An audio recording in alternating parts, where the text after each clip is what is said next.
చట్ట పరిధిలో ఎప్పుడైనా సరే మనకు ఉండేటువంటి ప్రజాస్వామ్య ప్రభుత్వంలో, రాజ్యాంగబద్ధ ప్రభుత్వాలలో మనకుండే నేర స్మృతిలో, విచారణ జరిగేటువంటి ప్రొసీజర్లో ఆయా నేరాలు ఏ చట్ట పరిధిలో వస్తే ఆ చట్ట పరిధిలో దానికి సంబంధించినటువంటి విచారణ ప్రొసీజర్ ఉంటుంది.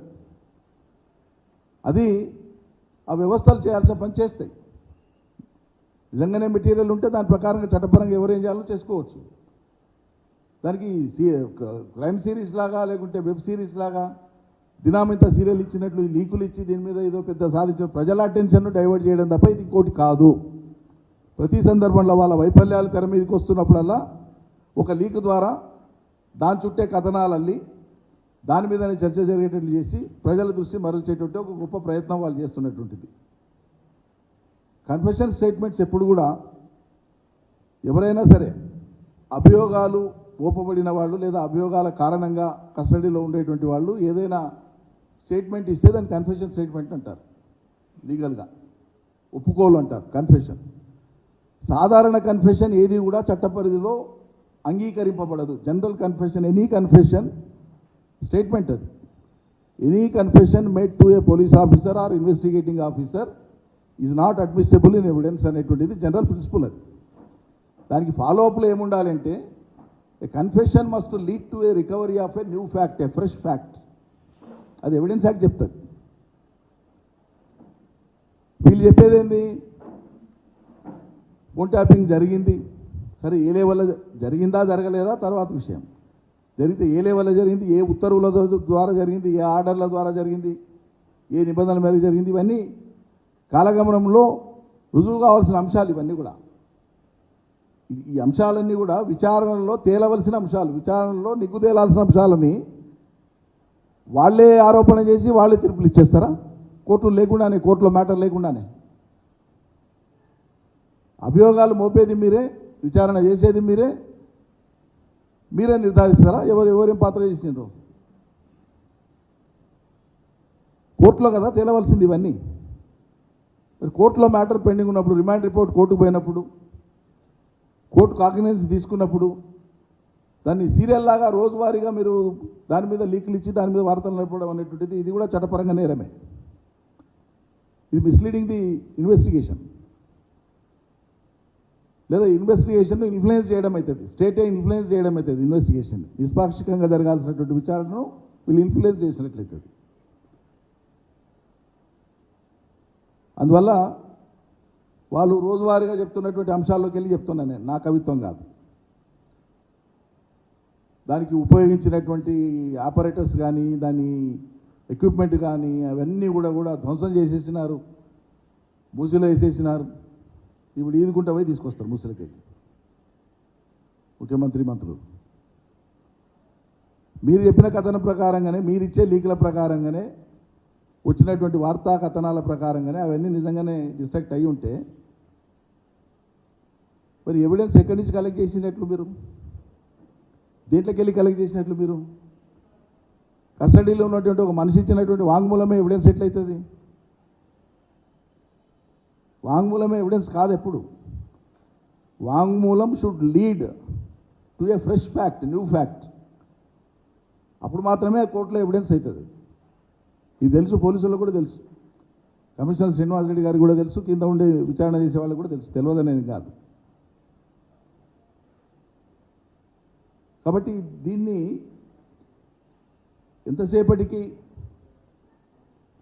బీఆర్ఎస్ను, కేసీఆర్ను, బీఆర్ఎస్ పార్టీ పెద్దల్ని టార్గెట్ చేసి, లీకులు ఇచ్చి టార్గెట్ చేసి బదనాం చేయాలి, తద్వారా వీళ్ళని దాంట్లోకి లాగాలనేటువంటి ఒక స్పెషల్ ఎఫర్టే దీని మీద ఉంది.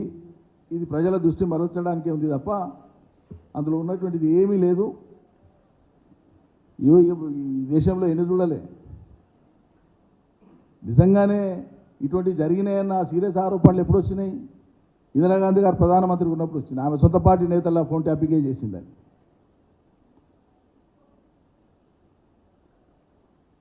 రాష్ట్ర అసెంబ్లీలో కాంగ్రెస్ ప్రభుత్వం ఉన్నప్పుడు చిరంజీవి గారు ఎమ్మెల్యేగా ఉండి ఆయనే చెప్పినారు కదా, నా ఫోన్ ట్యాప్ చేసినారని. కాంగ్రెస్ ప్రభుత్వం చేసిందని ఆయనే చెప్పినారు కదా. కాబట్టి ఇదేదో బీఆర్ఎస్ చేసిందని కాదు, ఇది ఆరోపణ మాత్రమే. కానీ నిజంగా మీరు చేసిండ్రు అనేటువంటిది మీ చరిత్ర ఇది. సాక్షాత్తు ఇందిరాగాంధీ గారు ప్రధానమంత్రిగా ఉన్నప్పుడే కేంద్ర ప్రభుత్వం చేసిందని, దేశంలోని చాలా కాంగ్రెస్ ప్రభుత్వాలు చేసినాయని, ఈ రాష్ట్రంలో ఉండేటువంటి గత కాంగ్రెస్ ప్రభుత్వాలు కూడా ఈ పని చేసినాయని చెప్పి గతపు రికార్డ్స్ చెప్తున్నాయి, ఆరోపణలు చెప్తున్నాయి, చర్చలు చెప్తున్నాయి. కాబట్టి ప్రభుత్వ ఉద్యోగులు, అది పోలీసు శాఖ కానీ మరే శాఖ కానీ, కాండక్ట్ ఆఫ్ బిజినెస్ రూల్స్ ఉంటాయి, అన్ని శాఖలకు వర్తిస్తుంది. పాలనలో విధుల నిర్వహణ ఎట్లా ఉండాలనేటువంటి దానికి, ప్రభుత్వ విధుల నిర్వహణ ఎట్లుండాలి, ఉద్యోగుల విధుల నిర్వహణ ఎట్లుండాలనేటువంటి దానికి conduct of civil servants rules ఉన్నాయి. మంత్రిమండలి పనితీరుకు మార్గదర్శనం చేసేటువంటి బిజినెస్ రూల్స్ ఉంటాయి.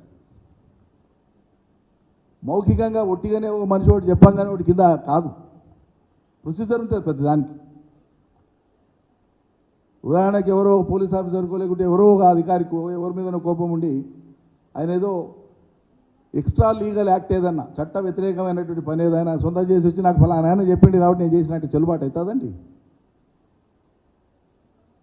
ఇల్లీగల్ కదా అది.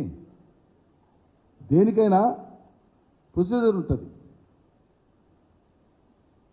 ఐటీ యాక్ట్ ప్రకారంగా కానీ,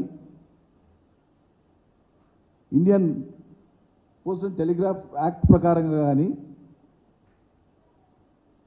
ప్రభుత్వం యొక్క ఆంతరంగిక వ్యవహారాలను, భద్రతను, ఇతరేతర అవసరాలను దృష్టిలో పెట్టుకొని అవసరమైనప్పుడు ప్రభుత్వంలో ఉండేటువంటి అధికారులే, కేంద్రం అయితే హోంశాఖ కార్యదర్శి, రాష్ట్రం అయితే రాష్ట్ర కార్యదర్శి, లేదా వారి యొక్క సూచనలతో రాష్ట్రంలో ఉండేటువంటి అడిషనల్ సెక్రటరీ, జాయింట్ సెక్రటరీ లేదా హెడ్ ఆఫ్ ద డిపార్ట్మెంట్ వాళ్ళ పరిధిలో జరుగుతుంది అని చట్టమే చెప్తుంది. ఈ మంత్రులకో మంత్రి మండలికో ముఖ్యమంత్రికో సంబంధమే ఉండదు. ఇన్ కేసు ఇటువంటిది ఎక్కడైనా జరగాల్సిన పరిస్థితి ఉంటే ఆ రాష్ట్ర, ఆ దేశం యొక్క ఆంతరిక వ్యవహారాలు, ఇతరత్ర వ్యవహారాలకు సంబంధించి నిజంగానే ట్యాపింగ్ చేయవలసినటువంటిది ఉంటే ప్రొసీజర్ అది, చట్టం చెప్పే ప్రొసీజర్ అది, నేను చెప్పేది కాదు, చట్టం చెప్పే ప్రొసీజర్ అది. కాబట్టి ఎవరైనా ఇతరేతర కారణాలతో చేసి ఉన్నారా చేయలేదా మాకు సంబంధం లేదు, రేపు విచారణలో మీరు తెలుపండి. కానీ దాన్ని నువ్వు ఫలానా ఆయన చెప్తే నేను చేసిన, లీకులు ఇచ్చి ముఖ్యమంత్రి పెద్ద ఆయన చెప్పిండు కాబట్టి నేను చేసిన అని ఒక ఆయన చెప్పినట్లు, హరీష్ రావు చెప్పిండు కాబట్టి నేను చేసిన అని ఇంకొక ఆయన చెప్పినట్లు, వాళ్ళ స్టేట్మెంట్లను రికార్డ్ చేసినాము, ఈ స్టేట్మెంట్ల ప్రకారంగా వీళ్ళు ముద్దాయిలు అవుతారని దాన్ని కంక్లూడ్ చేయడం, ఇదంతా కూడా నాన్ సెన్స్. ఇది లీగల్ సెన్స్ లేదు, నాన్ సెన్సికల్ ఇష్యూ ఇది. దీనికి లీగల్ సెన్స్ లేదు, ఇది ఒక non sensical issue, strictly legally speaking. ఆరోపణలు చేయడానికి ఎన్నైనా చేయొచ్చు, అంతిమంగా తెలిసినప్పుడు కదా తెలిసేది. 3 దశాబ్దాలు పట్టింది బోఫోర్స్కు. ఏం చేసిండ్రు? సాక్షాత్తు ఏ ఆధారాలు లేకుండా ఒట్టి ఆరోపణలతోనే వాళ్ళ మీరు కథా సీరియల్ నడిపిస్తున్నారే.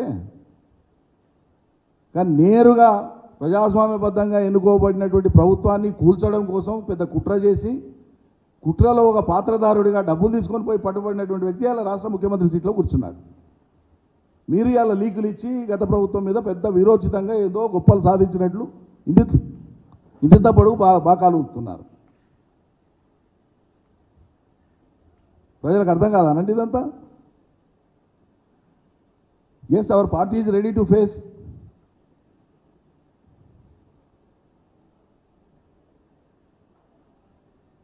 arrow pointing evidence ఉంటే definitely will face, our people will face what is there. లేకుండా బట్టకాల్చి మీదేస్తాం. గతంలో చాలా ఇన్సిడెంట్స్ జరిగినాయి రాష్ట్రంలో, అనేక ప్రభుత్వాల కాలంలో అనేక ఇన్సిడెంట్స్ జరిగినాయి. వాటన్నిటికీ ఆ మంత్రిమండలి, ఆయా ముఖ్యమంత్రులు బాధ్యత వహిస్తారా? ఫలానా ముఖ్యమంత్రి చెప్పిండు కాబట్టి మేము ఇన్ని 100 ఎన్కౌంటర్లు చేసినామని చెప్పినా పోలీసు వాళ్ళు? రాజశేఖర రెడ్డి కానీ చంద్రబాబు నాయుడు కానీ అవి అంగీకరిస్తారా? చేసిన వాళ్ళు వచ్చి చెప్తే.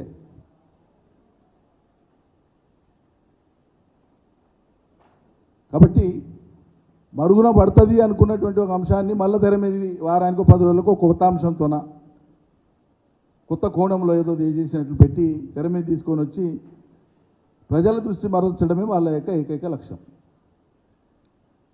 అందుకని ఇది ప్రజలు గమనించాలని, కాంగ్రెస్ ఇచ్చిన గ్యారంటీల మీద దృష్టి పెట్టి ఈ గాసిప్లు మానేయాలని చెప్పి మేము కోరుతా ఉన్నాం. న్యాయస్థానాల విచారణ జరగకముందే ప్రభుత్వంలో ఉండేటువంటి పెద్దలు కానీ లేకుంటే పోలీసు కొంతమంది అధికారులు కానీ తామే తీర్పులు ఇచ్చేసినట్లుగా మాట్లాడడం ఇది చట్ట వ్యతిరేకమని చెప్పి మేము మనవి చేస్తా ఉన్నాం.